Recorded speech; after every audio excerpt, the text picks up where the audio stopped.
Hello everyone. Now when I was coming up with ideas for videos for this channel, I had a sudden realisation. Having worked for nearly 4 years at a popular scare attraction in York, no prizes for guessing which one, I thought to myself, I know York pretty well by this point, so a video on the history of Roman York would be a must. So please sit back and relax as we take a look at Eboracum.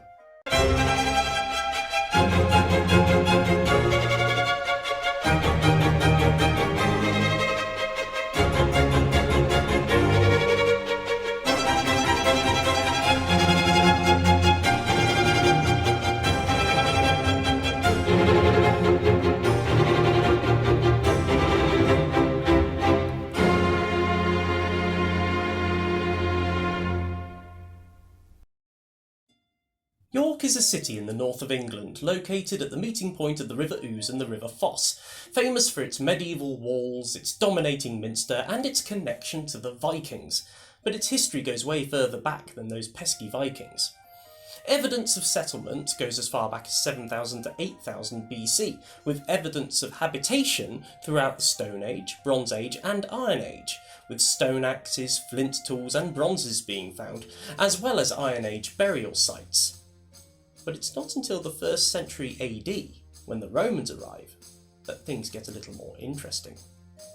At the time of the Roman conquest, the area around York was owned by two native tribes, the Parisii and the Brigantes, and the Brigantes were led by their queen, Cartimandua, and they had a very interesting relationship with Rome, becoming a client state and acting as a buffer zone between the Romans in the south and the Picts up in modern-day Scotland.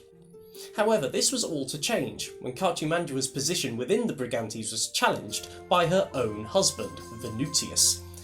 This caused the Roman general Quintus Petilius Cerialis to march the 9th Legion Hispania, yep, that 9th Legion, into Brigante territory in the 70s AD. So let that be a lesson to you. If you don't solve your marital problems, Rome will do it for you. This is arguably where the history of York as we know it begins, with 9th Legion Hispania building a fortress on the site that would one day be the Minster in 71 AD. They named their fortress Eboracum, meaning yew tree place, and over time a civilian settlement grew on the opposite side of the river. Connected by a single bridge, it provided the legions with goods and services. Now the original fortress was made of wood and timber and turf, but over the 2nd and 3rd centuries AD it was turned into stone. And finally, some 140 years after it had been founded, it was given the status of Colonia, meaning city, and was made the provincial capital of Britannia Inferior. Now 2 legions called York home, and they were the 9th Legion Hispania, before they disappeared, and the 6th Legion Victrix. This brings me on to the subject of visiting Roman emperors. Now York played host no less than 3 times to visiting emperors. The first time was supposedly in 122 AD, when Hadrian made his way through on his way to build his wall. The second time was with Septimius Severus, a Slytherin if ever I heard of one, who based his court there from 208 to 211 AD during his invasions of Scotland. So for a time, the Roman Empire was being managed from York. Now Septimius Severus died in York and indeed was cremated there, and was succeeded by his sons Caracalla and Geta, who were based in York at the time. But it's the next 2 names on the list that interest me the most. In the early 4th century AD, the Roman Empire was working under a system called the Tetrarchy. Now I won't go into all the complexities of this style of governance as it deserves its own video, but the thing you should know is it meant that there were 4 emperors controlling smaller parts of the empire. Mary Beard does an excellent job of explaining this using Peter, you should check that out.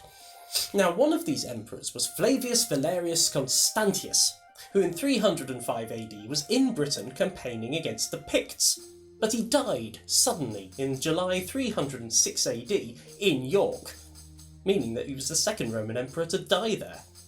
But his death sparked one of the most significant historical events not only in York's history, but in the history of the Western world. Constantius was not the only member of his family there in York in 306 AD.